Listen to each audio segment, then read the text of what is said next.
kii Beuz defal ndànk balaa ngay wax. balaa moom muy wax dara yow yaay wax par force mu neex la mu naqare yaa yeggale dégg nga voilà réewande moo tax ñu jël ngay dagg ñuy wax ne dagg da ngay wax par force mu koy neex mu koy naqari boo waxul du wax. d'accord teel sa micro nga ko ne. Beuz je m'excuse. maa ngi jégalu bu baax a baax def na lim lay def xam nga lépp parce que boobu ba léegi déggante wuñu ba doole la amul léegi soo ko gisante avant moo pare xam na du bëre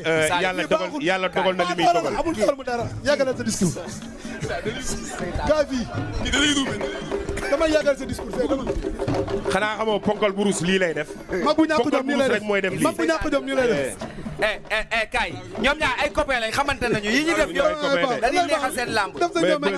bu ko baal Zarko xaaral tuuti may ma tuuti Mamadou Mbaye kii dafa am loo xam ne dafa dox suñu diggante kii baal na la yéen a far amul baal kii yaa ko yéen a bokk Sénégal baal tuuma de kanam bi xam ne ni ko def nakari na ko waxuma waxu baal de ñu tourné fii Mamadou Mbaye kaay tournel ni taxawal waaw mais Sa Thiès yaa ngi en direct à la télé waa télé nga nekk waaw oui ma Salif may wax dama ne ñàkk respect mu ndaw wees nga koy jox mi ko keneen di wax taxawal voilà bismillah gars yi s'il vous plaît gars yi on a foo bi doy na quoi on est à la télé non on se respecte non non sama yoon nekku ci loolu on se respecte Inch'Allah rabbi aja bu ma Salif est-ce que ça va mais on est en direct à la télé frère ne fais pas ça non bul def lii on est à la télé waaw c'est pas grave non je présente pas bàyyil c'est pas grave bàyyil